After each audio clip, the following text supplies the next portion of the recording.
Hello and welcome to Whiskey and Wool. My name is Shannon and I am coming to you from northern New Jersey where I work and I live and I craft. And I am going to today share with you my Vogue recap. It is going to include my haul. I understand some people don't like that. I don't know who you are because you never talk to me about that. But nevertheless, if you don't like a haul, this might not be the video for you. I'm going to share with you my experience of going to Vogue Knitting Live 2020 in New York City for this year, and I'm going to just take you through step by step what I did, what my plan was, and all of that. I hope I have some new viewers because I really enjoy connecting with more people. And yeah, the first thing that I want to do though, before I jump into the Vogue Knitting Live recap, is to just do a little whiskey chat. So I am actually filming this part of the video very early Sunday morning. I have a lot to do today. I have a lot of videos to record and edit. I have to do some things for my classes. So I just needed to get to it. Since this is going to be the biggest video that I'm doing, I thought I would get it out of the way first. So that's a very long-winded way of saying I am going to insert some video chat right now about whiskey that I have filmed later today. Hi, I'm here for some whiskey chat with you. I am a badass knitter. By the way, you could buy these shirts. I got mine at the Rhinebeck Knit Bazaar, I think that was it. Yeah, RKB in October. I bought it from Lady Di Yarns. So Lady Di Yarns had more of these. I'm glad there's going to be more badass knitters walking around. She had more of these at Vogue, so you could have purchased. But I changed shirts because I had been doing some cooking before in my other shirt, and I was doing laundry, and I just decided I wanted it to be clean so I could wear it. So I am wearing this shirt instead. I am coming to you today to talk to you about this whiskey right here. It is called Inchmurrin, the Island Connection. Today I'm tasting a 12-year. The 12-year was a reintroduction from the distillery Loch Lomond, or Loch Lomond. Loch Lomond. I have to get my Scottish accent on. So anyway, it is from the distillery Loch Lomond. It is an actual lake named for an actual lake by the same name, Loch or Lake Lomond, which is just north of Glasgow. Loch Lomond is very interesting because it is sort of the entry point into the Highlands. So it really defines, I think, the southern edge of the lake. A Scottish person will be able to correct me if I'm wrong, but I think that is like considered the gateway to the Highlands. And it's actually from, I learned this because I went to a distillery called Glengowan, which is right near it, in the same region. The lake is that song about like you take the high road and I'll take the low road. That song. Yes, so that lake is what that song is about. I learned that when I was out doing a whiskey tour in March 2019 when I went to EYF. So I am going to talk to you about Inchmurrin today. You may find it quite easily here in the US and I'm sure elsewhere. So Loch Lomond Distillery is known for producing many different whiskeys, one by their own name, Loch Lomond, and they also do Glenmoyne, which I think I have a little sample bottle of from my tasting advent calendar. And other ones like Inchmurrin is from them. I think there's another whiskey brand with the term inch in front of it. But anyway, they have developed a technique of being able to control flavors and tastings in the distillery process. So, and then also the post-distillery process. So they're able to make some very distinct, different whiskeys, which all have different names. Okay.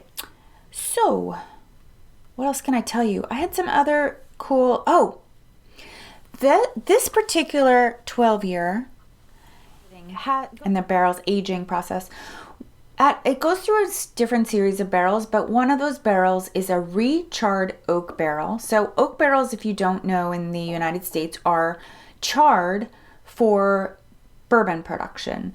And then they're used once and shipped off to Scotch distilleries or other distilleries, whiskey distilleries around the world, who use them for aging the whiskey and imparting flavors and tastes and stuff like that to them. So Loch Lomond Distillery does a recharring process with the barrels, which I just found out in researching about the distillery to share with you today. There's a TV show about it called The Three Drinkers Do Scotch Whiskey, and it was on, I think you can get it on Amazon Prime. I found it. I did a search and found it. Make sure you spell whiskey right, because Amazon can't seem to figure out that there shouldn't be an E between the K and the Y. It's a 6-letter word, not a 7-letter word. But I was able to find it using Google. Of course, Google knows all. Google knows all. Okay, so let's get on to the whiskey. Let's talk about this beautiful glass. One of the things that I read about before I even opened the bottle was that opening the bottle and allowing it to breathe a little bit prior to drinking is important. So you can actually they say if you open the bottle, pour yourself a drink and then just close the bottle again, that act alone, and leave it for a few days, will bring out more fruity flavors. So your first glass won't be as fruity as the next ones were. This is known as like a fruit basket in a glass. I can't wait to try it. I would say on the nose, you get that real buttery pastry flavor with, I smell fruit, but I think I would characterize them as green fruits or like tart fruits. So it definitely doesn't have an overwhelming alcohol smell, which sometimes you can get from whiskeys. This one is 46% out of the pour. I read that when they distill it, it comes out of the still about 80%. So there's a lot of watering down of the product when it's before it gets in the bottle. I don't know where exactly. We'd have to tour the distillery to know more about their process. Okay, so let's try it.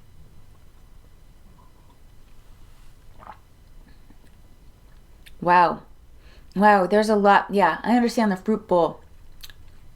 There's a lot of fruit flavors that just hit you. I tasted apricot and mango. The more juicy fruits like stone fruits, plum. The aftertaste, there's a little burn, which is typical.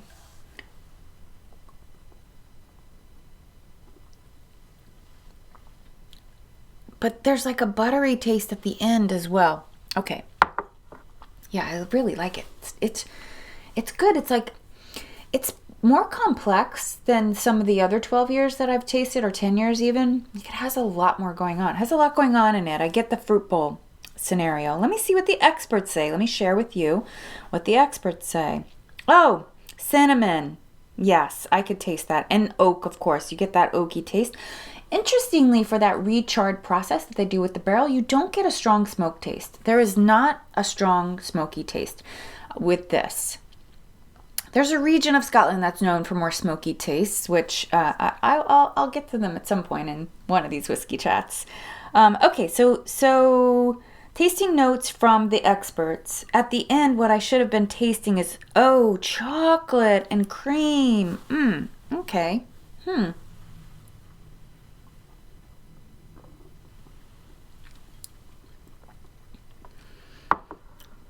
I think I get the chocolate in the middle. It starts in the middle and then finishes out. Okay, so official tasting notes: buttery pastry, gently cooked apple, yum.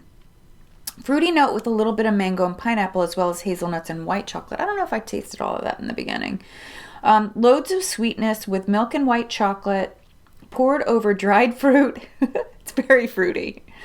Oh, they talk about the unripe mango, apples and pears, Sweetness is quite, yes, I would say it's very sweet, surprisingly so. But there's a little bit of lemon zest.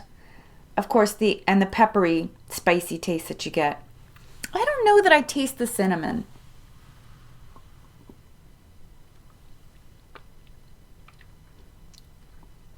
I guess that's up front. I guess I can taste that up front. I would say this is an incredibly delightful whiskey. Probably worth a try. And once again, that is Inchmurrin 12-year from Loch Lomond region of Scotland. Yeah, check out the show. Check them out on the show. In the second episode, there is on that show, they are featured and they show you the recharring process. And apparently that's the first time they've ever filmed that. So that was filmed in late November 2018. I don't think it was released here in the States until just this past fall. So yes. Well, enjoy your whiskey, your own whiskey tasting, and let me know below in comments below what you're drinking. Okay, welcome back to my Vogue Knitting Live recap. As I said, it's fairly early Sunday morning, and I've already drank my coffee. So I want to jump into my Vogue Knitting Live recap. So let me tell you first, if you're new here, how I approach Vogue Knitting Live. This is my 4th year attending. I think it's my 4th year. Yes, and my 3rd year. Yes, my 4th year. My 3rd year as a video person. My channel. This is the anniversary of my channel. It is 2 years old today. I began my very first episode as a Vogue Knitting Live recap back in 2018, and a little bit has changed with Vogue since then. I think in that video recap I talked about how Friday night was like a good sort of secret shopper's night. That's no longer the case. Friday night is crazy. That is probably the craziest market day, as it should be, because it's the first day that the marketplace opens, and if you're really hot to have a certain limited release from any of the vendors that are there, and there's a lot of vendors there, you need to go Friday, because what I found is that by Saturday those limited releases are either sold out or they have very, very small quantities. So this year I am participating in Stash Down 2020. So I wanted to, I was planning some very modest purchases. In fact, I said 2 weeks ago on my regular episode, I talked about Vogue, and I said I had 2 things that I really wanted to get. A sweater's quantity of cat sandwich fibers and a fiber bump from Loop Fiber Studio. I think it's Loop Fiber Studio. If I'm wrong, I'll put it on screen. I've put it on screen probably already. Anyway, so I went in thinking those were the only things I wanted to get until I got to Christy Glassnit's Vogue Knitting Live preview video that she does every year, 2 or 3 days ahead of Vogue coming out, where she'll talk about the different things in the marketplace or the different vendors in the marketplace that she thinks are worth your while. So after I watched that, I think my list grew a little bit. She had mentioned some Qing Fibre that was going to be available. And I also got a newsletter from Brooklyn General Store. You can sign up for the newsletter to come to your email from practically all of the yarn sellers, and different people will send out newsletters, which I find a really good way to know what's going on. So I had gotten Catherine's newsletter from Brooklyn General Store, and she had a packed weekend with a lot of, hers was probably the hottest booth, I would say, in terms of the lineup she had, both in product and in people, which I'll get into in a little bit. Anyway, I sort of put together a plan, and the way I like to put together a plan is I do a printout of the marketplace floor plan along with, right off of Vogue's site, along with their list of who will be where. And then you can see that, let me put you back on the 5th floor. You can see that I had notated on the map where people were. I find sorry, hair in my mouth. I find Vogue Knitting Live as compared to New York City, Vogue Knitting Live New York City, as compared to Rhinebeck, a lot more claustrophobic. It's, of course, it's wintertime, so it's inside, it's in a hotel, it's in a conference center, and in the Marriott Marquis in the middle of Times Square. And it's booths. It's like, you can see, it's like tiny little squares, right? These little squares are like 10 foot by 10 foot booths that the vendors are set up in. And it could feel very claustrophobic. And along with that, there's a lot of content packed into a small space. So if you're trying to find something specific, it'll take you like a few times going through, or you've just got to go very, very slowly through. Take your time, breathe in, breathe out, because it's going to be very crowded at times in those booths. A lot of times I would pass by a booth because it was too crowded, and with this thought that, well, I'll go back later. I went very early Sunday morning. I left my house about 8 a.m. I wanted to make sure I was there right when the marketplace opened. I wasn't that keen to do the lineup. A lot of people do a lineup while, waiting for the marketplace to open. That marketplace opens at 10 a.m. on Saturday. I passed on Friday because, as I said, I'm doing stash down. So there wasn't anything I was keen to get. I knew that though Cat Sandwich Fibers was on my list and I wanted a sweater's quantity of her yarn, I knew that I could get a sweater's quantity from her that I would love on Saturday morning. So even if she sold out of some special that she had, at least she would have other things. So, and I'll talk about why when I get to each vendor. I'll talk about why I chose what I chose as well. So I wanted to get there at 10 a.m., right when they open. And I knew I was staying the whole day because I had signed up for a couple lectures, and one of them was with Clara Parks, which was really cute and cool. And I'm sure she wouldn't want me to describe it as cute, but it was very informative. And I enjoyed very much listening to her. She's like the wool guru of our time. And if you want real wool talk, she is your person. Read her books. Definitely, sign up to listen to her or take a class with her if she ever offers them. She's really an amazing human being, and can't speak enough about her. So anyway, I had that talk scheduled for 7 p.m., which was just after the marketplace closed. So I knew I would be there the whole day. So what I have found, and this might change because people sort of get clever about these things. What I have found is that the hour or so in the morning, first thing, 10 to 11 or so, and then the couple hours at the end of the show are the less crowded times. The most crowded, the peak hours in the marketplace is probably 12 to 4. So I planned my day around that. So I passed on Friday. I know there were some events on Thursday as well, and Friday, and certainly, this was their 10th anniversary, and I'm sure that there were some really amazing events, but all of the events cost money, and I am trying to watch my money this year, trying to keep my, stay within a sustainable range of spending. So that was part of my strategy, my Vogue Knitting Live 2020 strategy. All right, let's get to I'm going to take you through my blow by blow of what I did and where I went. So another thing that changed on my shopping list was, I had mentioned this before, Qing Fibre. So, I forgot to tell you what Martha's wearing. So Martha is wearing my Vogue Knitting Live 2020 sweater. This is a sweater of my own design. I have a separate video about this. This relates to the Qing because this is knit out of Qing Fibre Melted Baby Suri.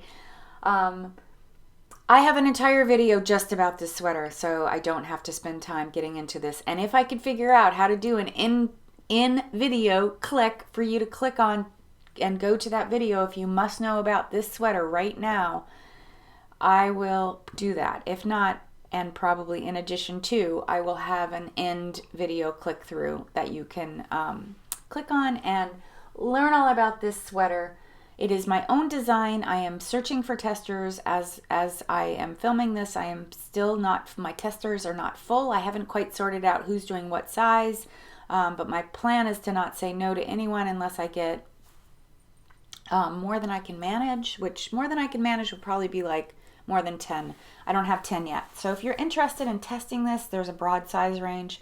Do reach out to me. Watch that video about it. I'll have tutorial videos up soon too on how to set the zipper, because I had a lot of interest at the show about the zipper. It's very easy. I will put that up so people are less afraid.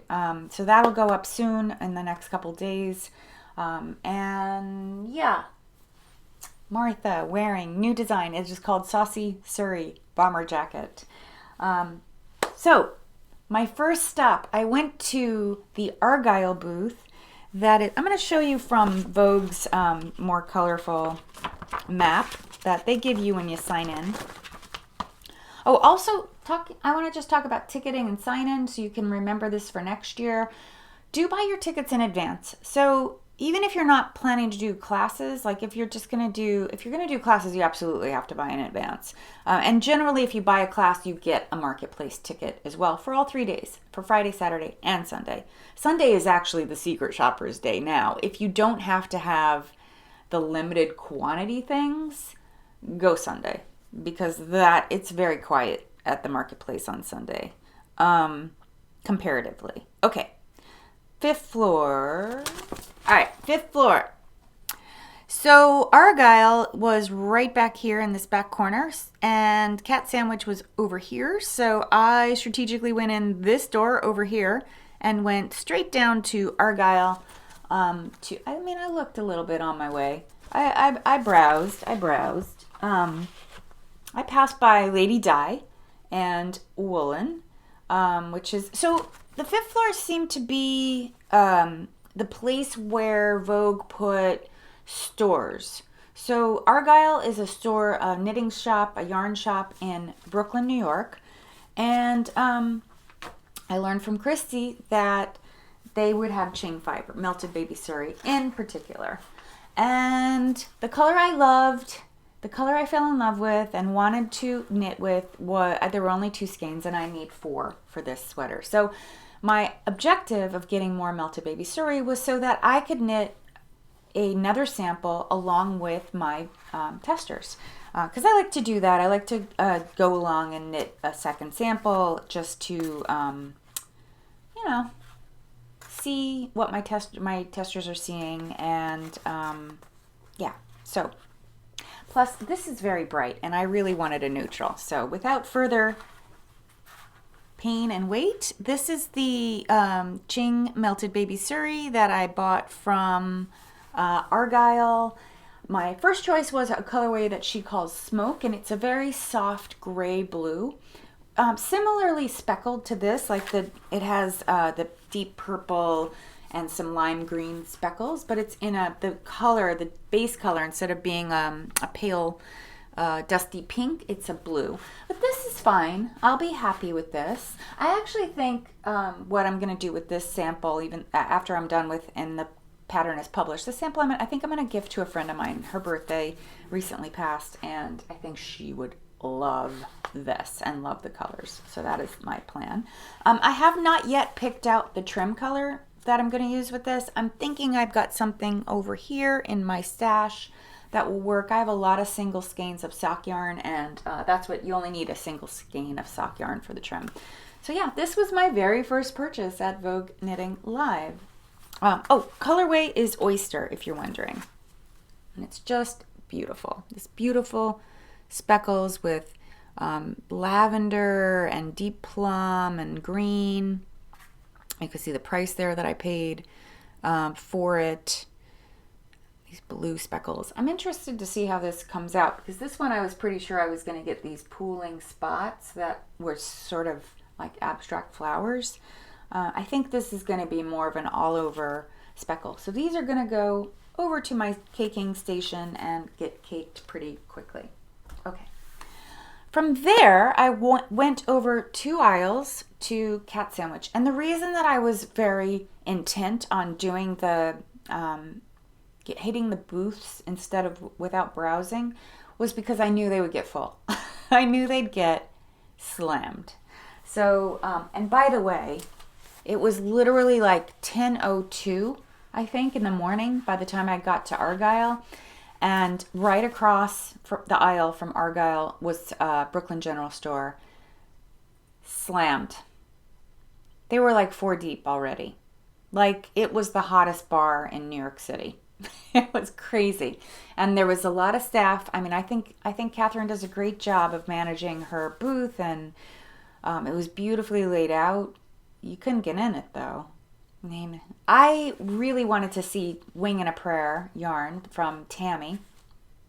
So before I went to Cat Sandwich to get this yarn, I did swing by to look at Tammy's yarn. And I really, if you know me, if you watch my channel, if you're a regular viewer, you know I am all about sweater quantities. I tend to not buy single skeins unless I know I can get those single skeins, more of those single skeins later, because I'm not knitting small projects. I'm knitting big projects. And I really wanted to buy sweaters quantity of Tammy's yarn, and she was out of sweaters quantities. There were single or maybe double skeins. Also, it's very expensive. I mean, it's worth it. It's beautiful, beautiful yarn, but very expensive. It's definitely a special purchase. So, I mean, I'll keep watching Tammy's shop. She does limited releases through an Etsy shop, and I'll keep an eye on it. And one of these days, I'll be able to hit on some of the yarn. I really wanted the blue. She had done some natural dye with indigo. It was gorgeous. If I can find a picture, I will have inserted it here so you can see it. Actually, there's one on Brooklyn General Store's site, so I'll pull that. So, you know, I really wanted the indigo. It just wasn't in the card, so whatever. Kept moving on. Went over to Beeline to Cat Sandwich Fibers to buy this gorgeous yarn. And I did sweaters quant, as you can see. So my reason for buying this was because I had gotten an advent calendar for her, from her, and I had knit a ripple bralette by Jessie Made Design. You can see it back in my Vlogmas videos or in my last recap video where I talk about it. I probably put a picture in. So I did a ripple bralette out of this, and I love the way it knit. You end up with, you can see it striping there in this little rag of a skein I have. That's pretty much the way it knit. It knit striped. So cute, so cute. And I love this, so I brought this along with me to try to find. I suspected that she would have something similar because I've followed her enough on Instagram to know. And she did. I love this one though. This is a little more keyed up. Like the blue is a little more keyed up than the blue from the Advent skein. And it has this pop of turquoise that I just adore. No idea what I'm doing with this. This, if you're wondering about the base, this is the trusty base. It's 75/25, so merino nylon.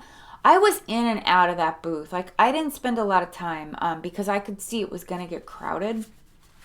I kept gravitating towards the DK weight ones, and if you have watched my videos in the past, you'll know that I don't really like DK and superwash because it stretches too much. I just prefer, if I'm going to use superwash, high keyed up colors like this, I'm going to work with fingering because there's a little more control with the fabric. It doesn't grow as much and as badly as it will when it's a DK. So yeah, I don't know what I'll make, but I had to have a sweaters quantity. It's very hard to find a sweaters quantity of Cat Sandwich Fiber. Even in her updates, it's difficult to get 3 skeins, 2 or more skeins of a color, I find. So I was keen to get a sweaters quant at Vogue Knitting Live where I knew I could see all the colors that she was offering and pick one that spoke to me. All right, from there, I pretty much relaxed a little. And let me let me pull up my floor plan here. And then I was able to sort of meander. Right across the way from Cat Sandwich was Loop Fibre Studio. Right across from Cat Sandwich was Loop Fibre Studio.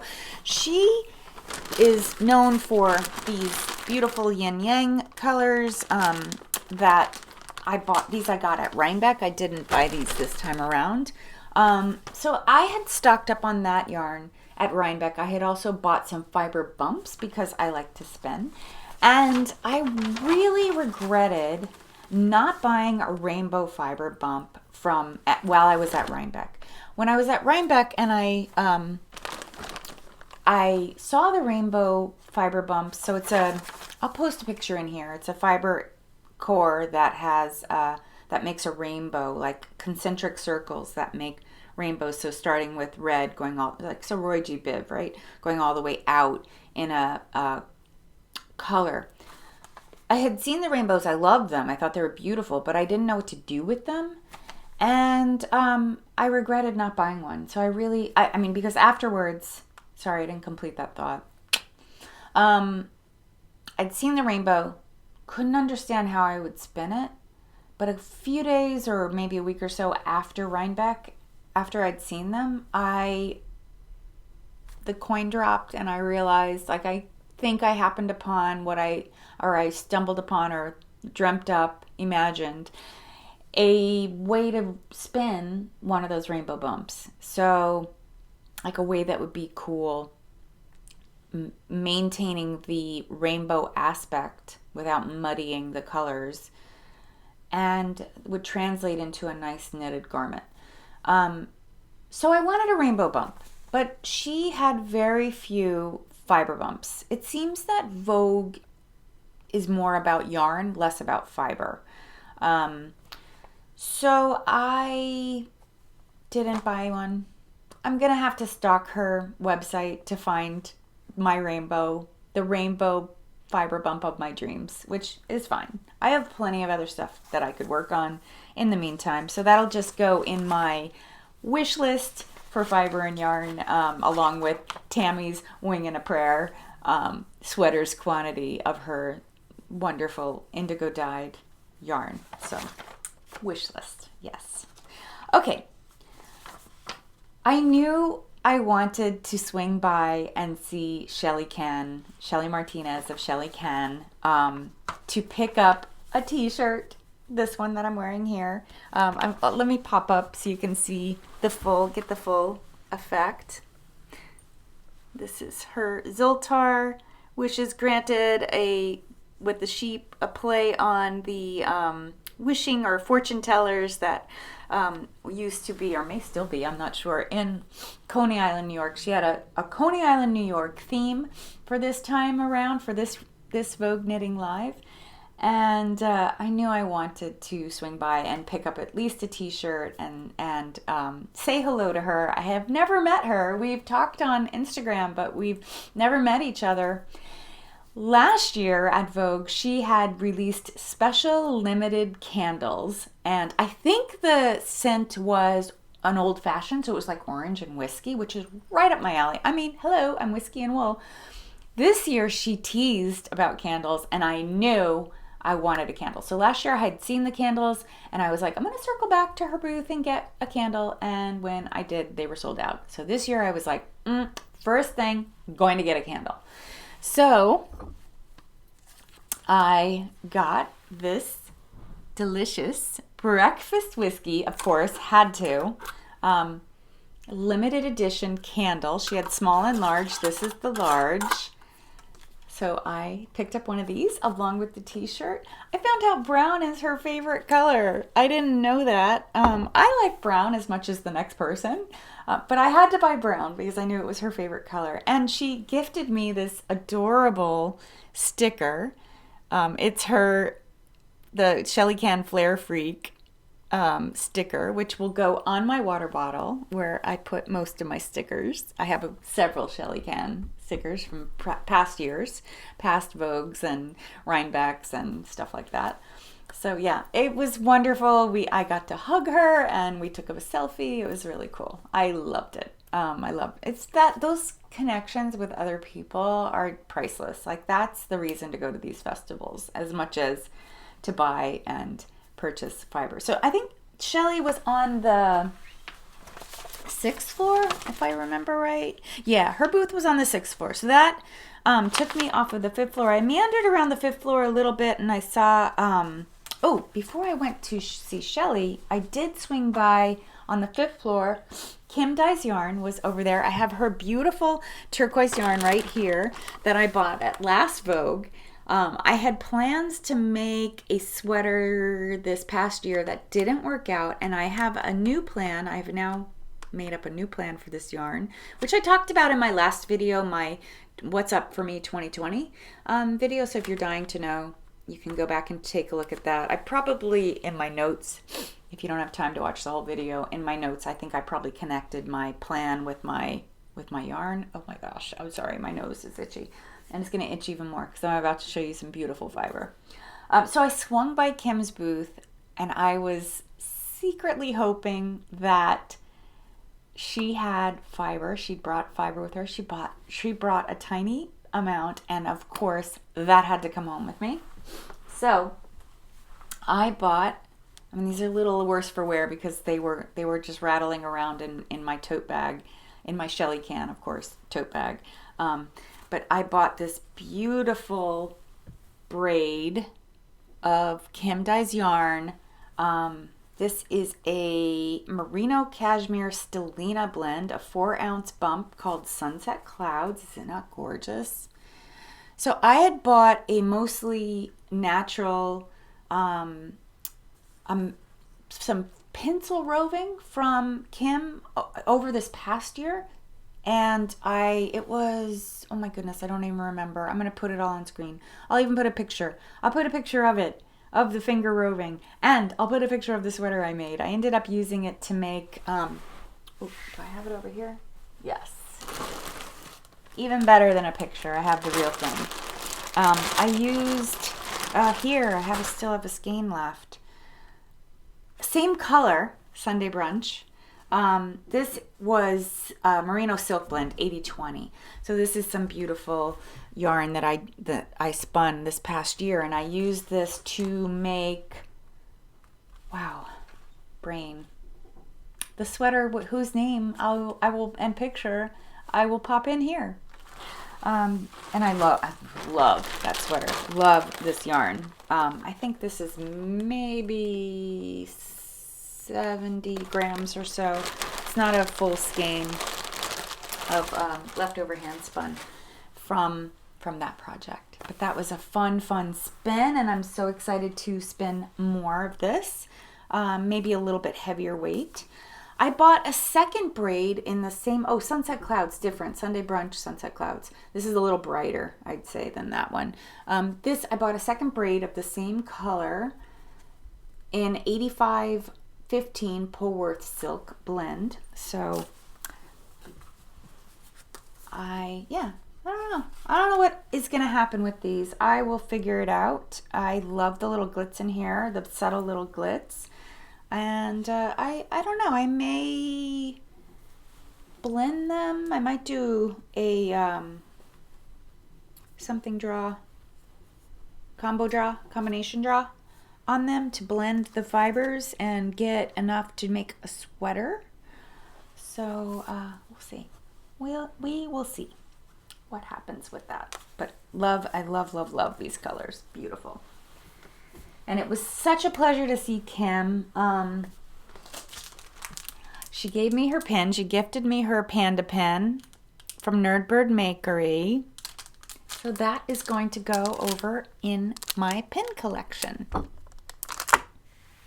Yeah, so I actually also had fun. If you're a new viewer, as I met people, I gave out my Whiskey and Wool patch, which has my YouTube channel name and then my Instagram handle here, and I probably went out with, I probably gave away about 100 of these, I think, this weekend or this just yesterday. So if basically the way I gave them away is if I connected with someone, or if I, if we spoke for a little bit and got to know each other a tiny bit, I would offer a patch out to people. And of course, viewers that came up to me automatically got patches and hugs and,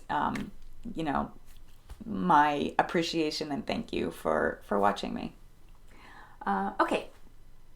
I also had on my list, as a result of following someone whose yarn I have loved for over a year now, Clinton Hill Cashmere posted a hat logo kit that if you bought the yarn from her, she would make whatever words you wanted. So you could have it say whatever you want. If you wanted to have it say knitter or diva or Brooklyn or Clinton Hill or whatever, she was making it. So I went to her and asked, could you do the ambersol that's in ampersand that's in the middle of Whisky and Wool?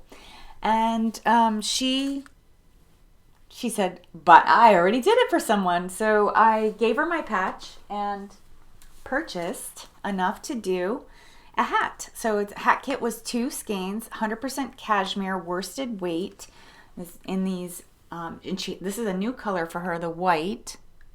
These beautiful colors. And I'm going to stay on brand and do a white hat with black lettering. So I'm really looking forward to that. So I'm waiting for her chart. She will send me the chart, she said, after the show, and I will be able to knit a hat with my own logo on it, which will be so exciting. I'm so excited. That way it'll be easy to find me in next year's Rhinebeck. Okay, so that was enough for then. It was lunchtime, and I had made plans to have lunch with my son, and we were going to go to one of my favorite iconic New York restaurants, Joe Allen. It's right down the street from the Marquis, from the Marriott Marquis. It's like 1 block over between 9th and 10th. And it's like, Joe Allen is like a New Yorker's New York restaurant. It's definitely a New Yorker's restaurant. Less so tourists go when they find out about it, but it's a landmark. First of all, I think it's been there 40 years or more. And just really, it's my go-to place whenever I'm going to theater for pre-dinner, pre-theater, or post-theater. And actors go there, and directors, producers, the theater crowd goes there. The real theater crowd, not just people that are there to watch theater. And they know, the staff there understands about theater and about that you might have a show or whatever. Anyway, I love that restaurant. So I had plans to go have lunch there. They open at 11:30, and my son canceled on me. So I went upstairs to the 8th floor to the Broadway Lounge, which is a bar restaurant that serves food all day, and I guess drinks all day too. So I luckily got up there slightly before 12, and I was able to get a seat at the bar, and I met lovely knitters. I chatted with lovely knitters that were around me, and had a great sandwich and glass of wine, and just really relaxed. And it gave me some time off my feet, and also to just sort of think through what else, what were the other things that I wanted to do. So I realized that I missed White Barn Farms. After watching Christy's video, I know that they're at Rhinebeck, but I never seem to find them at Rhinebeck. And now Paula, who I've chatted with for a while yesterday, I now know more about Paula's location. I actually realized that, where is it? White Barn Farm, that's what I'm talking about. I realized that I often go up to Hudson, New York, which is a really cool, actually, town, very cool town, past Rhinebeck, along the Hudson River. It was founded by Quakers before the Revolutionary War, around Revolutionary War times. It has a really storied history that I won't get into now. But anyway, I go up to Hudson a lot. I have friends that have houses up there, and weekend houses, as is common in New York City. So I go visit and hang out with them on the weekends. Paula's farm isn't that far from there, and it would be a very easy and fun afternoon to go to her farm and visit her. So, and she has weekend hours, so that is really cool. You can see on the map where she's located. It's not that far off the thruway. The thruway's right here, that thing there. So because I had kind of reached my budget with my other purchases, and at this point, all I'm doing, in the afternoon, yesterday, all I was really doing was sort of connecting with people and looking at things and thinking about, like, taking mental notes for future, right? So I definitely want a sweater's quantity of her yarn. I, again, like to knit with fingering weight generally, DK sometimes, but mostly fingering weight. I tend to steer clear of the heavier weights unless I'm doing accessories. They're just too warm for me. So I don't know how you feel about them, but they're just too warm for me. So I walked away from Paula's booth, having connected and talked with her and told her about what I do and what my channel is, and we chatted quite a bit. And I made a plan to visit her shop on my next trip up north, because I think she's about an hour from my house, I would say. And I thought about it and ended up circling back later in the evening to buy some fingering weight. I wanted one skein, because I realized that this beautiful hand-dyed, my son is, the sun is coming in the side window there. I may have to cut there. You can see it well there. Yeah, let me leave the shade open because it's giving me good natural sun. Okay, so I bought this beautiful naturally dyed base that she calls Ramble. It's a 2-ply sock yarn. It has a little bit of nylon in it, 20% nylon. It's 80% local Cormo and Corriedale. Oh my God, it is so delicious. I may take this yarn and have it made into socks in my next swap, because this is so amazingly scrumptious and wonderful. So I may chat with my sock swap people and see if this would be something they'd be willing to knit. So my first reason for buying it, though, was just to sort of bring it home and give it a think about what it is I wanted to do with this. And she had it with blue, and I didn't purchase it when I was in the booth. She had 3 or 4 skeins, and when I went back, she was sold out of the blue, so I ended up with the coral, which I love just as much. But I think for sweaters quantity, I may want blue. So that'll be something that, again, wish list. That's going on my wish list. This will probably become socks. Oh my gosh, it's so, so nice. It has a little glitter on it, I think, from my fiber skeins. But isn't it gorgeous? Like, look at that. Just gorgeous, gorgeous yarn. And she had socks knit out of it, and it does a natural stripe. Like a gray and coral stripe. I just love the gradient too, like how the coral gradiates. Yeah, I think this is going to be, just beautiful, beautiful socks. Okay. Funny story. When I was in Argyle's booth at 10:02 yesterday morning, there was another woman standing there. I didn't catch her name.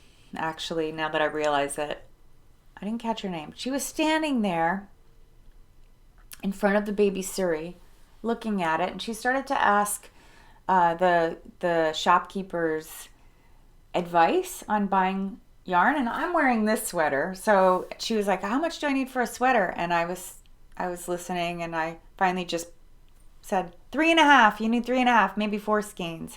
4 skeins will do you for a sweater's quantity, because that's what this one took. And she was about my size, maybe smaller, a little smaller, I would say, a little shorter, a little narrower. So I was like, you'll be good with 4 if you need a sweater's quantity. And I said, that's what I'm actually here for, is a sweater's quantity of this yarn. Why am I telling you this? Because I went into Starlight Knitting Society. Starlight Knitting Society is a company that is, or a store, a local yarn shop in, I think it's Portland, Oregon area.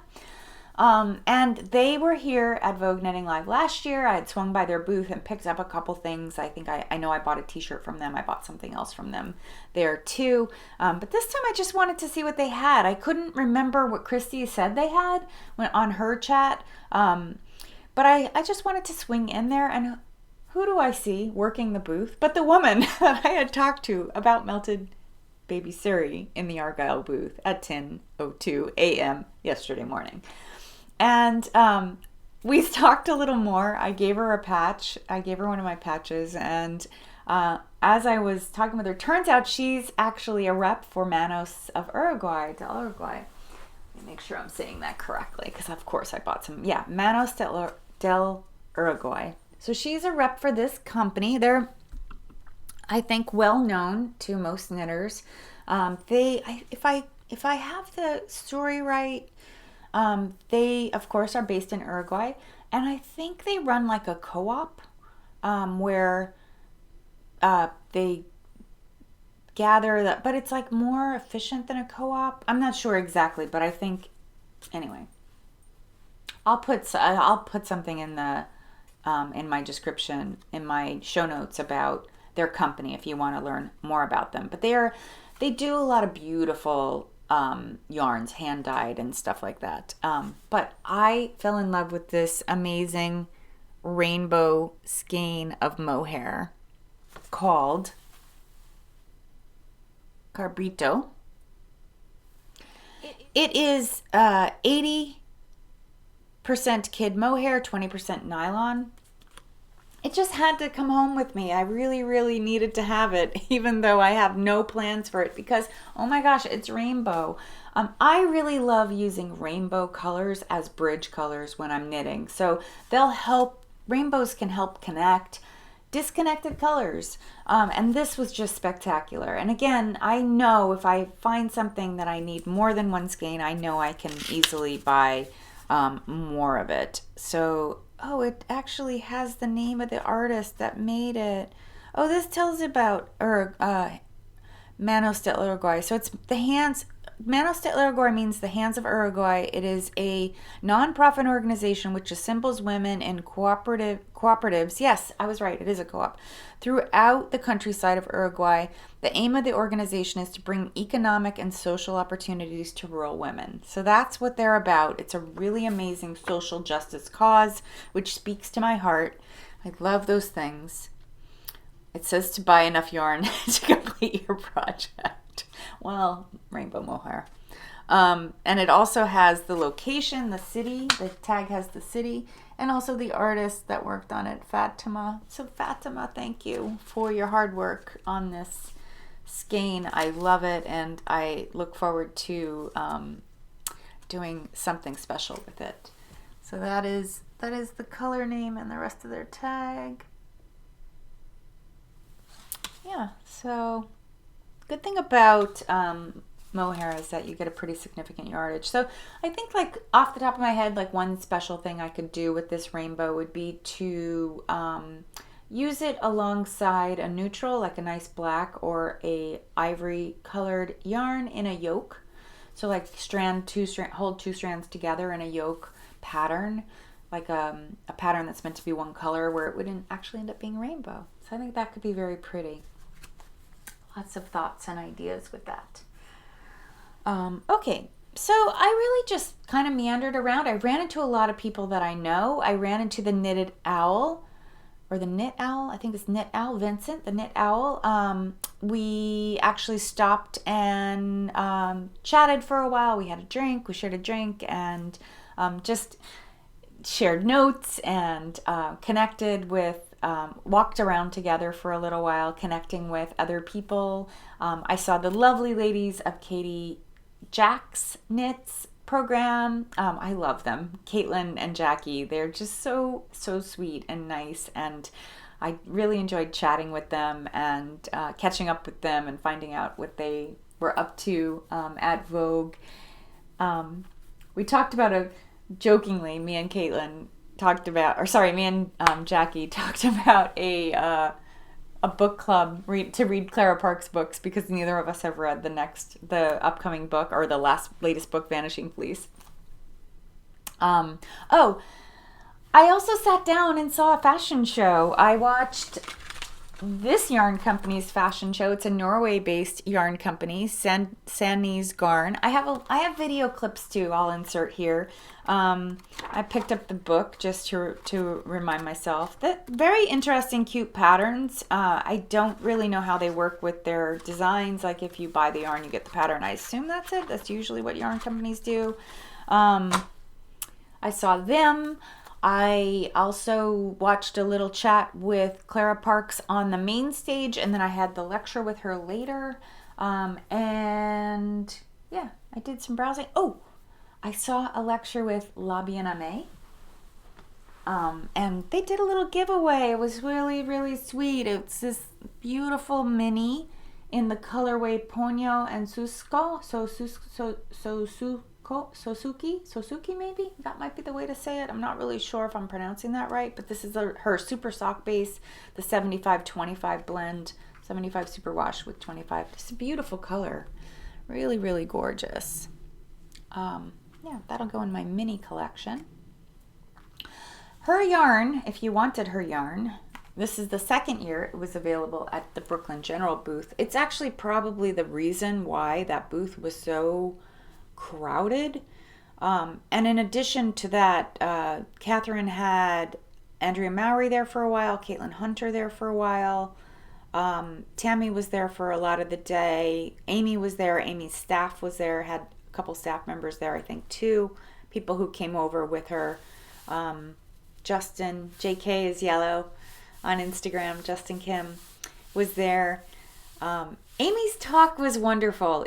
She did a sort of recap about how she started her business. So her journey, it was to chat about her journey, and she had a lot of her samples, her own knitted samples that are in her store, and also out of her yarn, of course. And she brought them all with her so people could try them on and feel them and see how the yarn was wearing and stuff. So her chat was really fun. It was really, really heartfelt and beautifully done. And it was really nice to feel like, to get an opportunity to get to know her a little better, to get to know the face behind the business. I love her yarn. I really do. It's very expensive for us here in the States though. So that's another yarn on the wish list. I didn't buy any.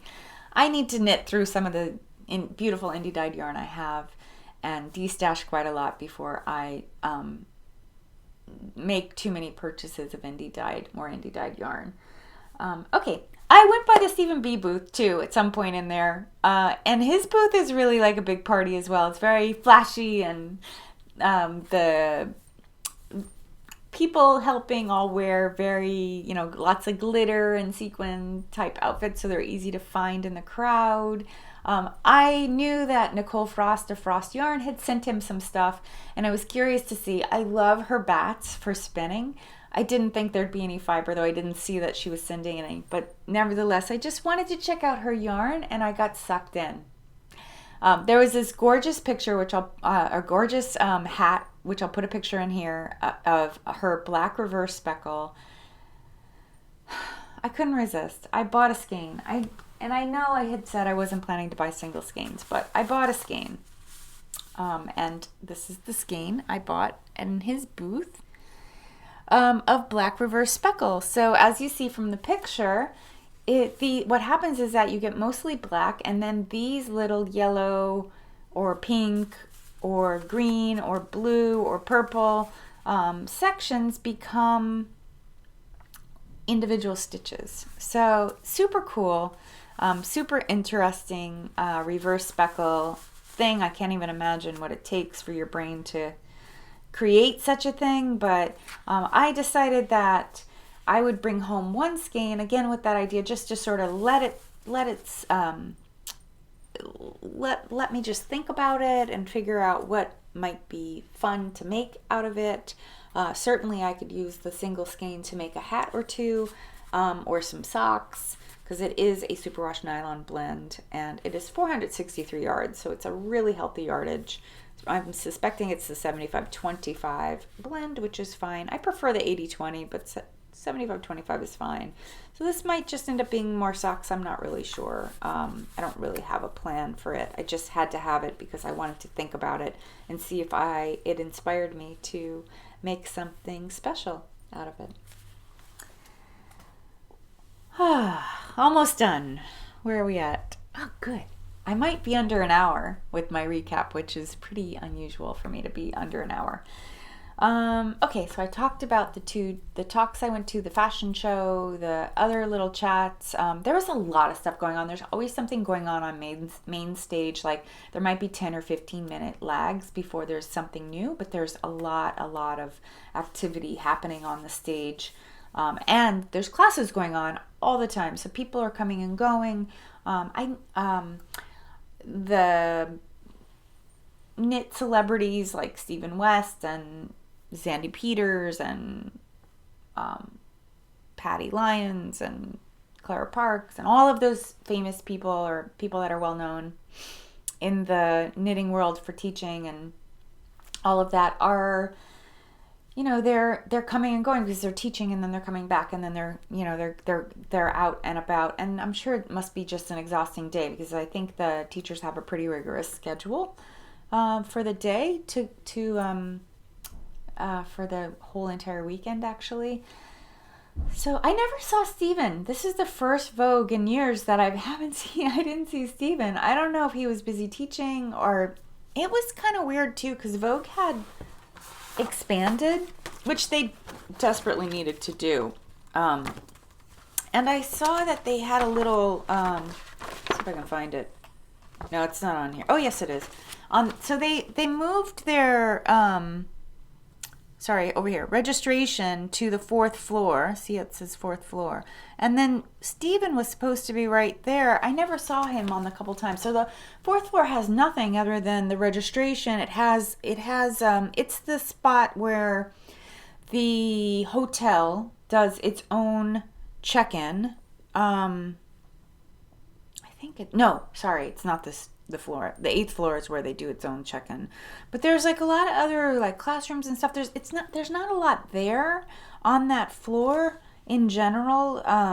So it was just really the registration, some knitting guilds, and Steven in classrooms. I guess we were taking some classes that were scheduled in those. You don't choose where your class is at. Obviously someone else does.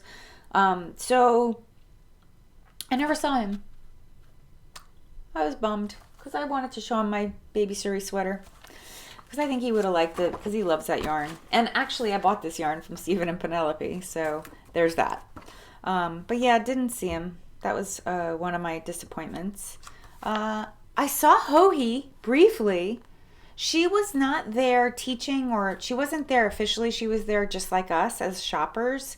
And so she didn't have any events that she was planning to do. So she was there with her mother and her husband. I saw them, the three of them together. I don't know where the kids were. I didn't see them anyway. But because they're on family vacation, she looked a little stressed, to be frank. So I didn't go up and say hi to her. She looked a little like, I'm sure she was overwhelmed. Like probably a lot of people pushing in. It's hard to be anonymous when you're as famous as she is. Another thing that I was excited to do was stock up on some vintage buttons. So there was a couple button booths. There's one in particular that does vintage buttons. I think they also vend at Rhinebeck. Someone told me they vend at Rhinebeck. They're called Dusty's Vintage Buttons. So I think they also vend at Rhinebeck. And I don't really need buttons because I have my own vintage button collection. But what I do need, if you watch my Vlogmas, I need more smoke colored pearl buttons. So that's what I bought. She had this entire little bag, and maybe it'd be easier to see it back here. This entire bag was only $5, and it has about, I don't know, 20 buttons or so. So I bought smoke colored, and then I also bought the natural color, a bag of natural. $5 each. That's a pretty good deal for the number of buttons. All vintage, cut off of other garments. I have a ton of these pearl buttons in white, but I tend to like the natural color, especially, and the smoke color for darker colors, because I like to use buttons that blend. I like buttons that blend instead of buttons that stand out. There's like, you know, particular reason for standout buttons, but if you have a busy pattern going on, like lots of speckling or something on your sweater, you don't really want to draw attention to your buttons. You want people to look at the knitting. So that's why I use neutral colors. I made my very last stop, very last purchase. I went to Long Island Yarn Farm. If you have watched me, you know that I have designed a shawl and a sweater for Long Island Yarn Farm. They designs that they bought from me and have exclusive rights to forever. So I swung by just to say hi to Tabitha. She was so busy earlier. Her booth is right next to the stage. So she really gets slammed. She gets a lot of traffic. It's a prime location. She's really lucky that it's a great spot. But nevertheless, it was hard to get in. So I waited till the end of the day, swung back by, and I fell in love with this. At this point, I was shopping with the Knit Owl, and this is finger roving. Pencil roving. This is pencil roving, and it is 100% alpaca with 95% alpaca, 5% icicle. So I think you can see the sparkle. And when we were looking at it, maybe if you look at it from back here, if I move it around a bit, when Vincent and I were looking at it, we were like, oh, it looks like steel wool, but it really doesn't feel like it. And then Vincent was like, oh my God, you need to make a design and call it steel wool. So who knows? I don't know if that's what's going to happen with this, but I bought 5 ounces because it's such a huge amount of alpaca. Alpaca grows. It's known for growing. I thought I would do some sort of combo spin with some wool, either merino or cormo, something, to help stabilize that alpaca, that stretching of alpaca. So yeah, that was my final purchase at Vogue Knitting Live New York 2020. I just want to go through and just bring up a couple other purchases that I didn't make, but I wanted to make, or I thought about, or things that caught my eye. This vendor here, Pam Powers Knits, she had some beautiful hat kits put together for the show that were so eye-catching and such wonderful marketing. They were ready to go. You could pick up the little bag and purchase. It was the colors together and a pom-pom all put together for you, and she was willing to move things around. I loved that. I love a slick marketing tool. I also went by the Lolo, formerly Lolo Barmaids, now Lolo Body Care. They have repackaged their stuff, and it's so cute, so well done. I don't think I took a picture, but if I can find a picture, I'll put it in. I didn't buy anything because I have a lot of their products from stocking up in the past, and the products really are amazing. They're like nice. She has some nice hand creams and some lip balm and soaps, really unique scents, beautiful stuff. I also swung by I was looking for a glitter yarn, like a very thin strand, similar to like the mohair lace weight strand of glitter and or perhaps sequin yarn, because I don't have anything in particular in mind. I just wanted to have it on hand to perhaps strand together in a yoke scenario, or maybe as a highlight on a sweater or an upcoming sweater design. And I found this company here. Got to cover up the code she gave me. Universal Yarn Company. I spoke with Rachel of Universal Yarn. That's her business card. They have this really gorgeous glitter yarn that is exactly what I was looking for, but she was completely sold out. She had samples hanging around, but she didn't have any skeins that I could take with me. So I have, she gave me a product code too, so I can get a little discount. So I'm going to look into that and pick that up at some point in the next couple weeks. Let's see, is there anything else? Oh, I swung by Traila's and Chili Knits. Really beautiful, colorful booth.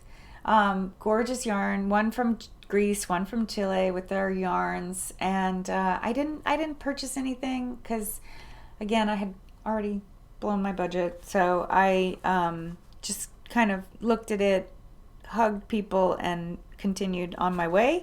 I went over to Cat Crinkles as well. I really wanted those little cool laser cut glitter project keepers and stitch markers, but they were sold out by the time I got there.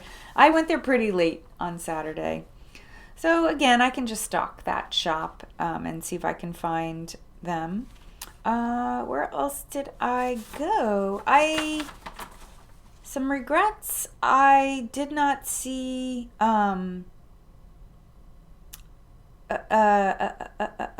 what is it called? Knit Collage. I missed Knit Collage completely. I don't know how. The booth must have just been crowded. So sometimes if there's a crowd, I didn't look too hard. I just kept going. I wanted to just see her yarn. I had made a blanket, a throw, years ago out of her yarn.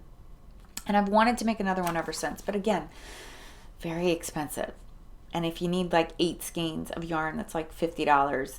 It's a lot. It's a lot of money to come up with. So I just wanted to check it out and make sure I still wanted to work with it again. But I unfortunately missed that.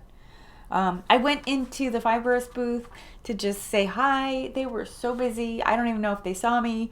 I was checking out some of their yarns and again, just taking notes for later. And I might have forgot some other things, which I'm just, if I have video clips or pictures, I'll just do a little end thing here. But I think that might be all for my my recap. I hope you enjoyed. I hope it didn't feel too disjointed. It's like getting everything that's in here out to all of you. I hope you enjoy. I will be back with a normal, what I think of as my normal style episodes, which will be a knitting finished object, what I'm working on, what I'm planning to make, what I'm spinning, all of that next time. So I will see you all, hope to see you all then. If you liked what you saw, please click the like button and subscribe to my video if you want to be notified of future video content coming out. I hope you get if you're a new viewer or you haven't watched my channel before, I hope you get the sense that there's a lot happening here and a lot to experience and see. And I will see you again next time. Thank you so much for spending time with me and hope you have a wonderful rest of weekend, rest of week. Bye.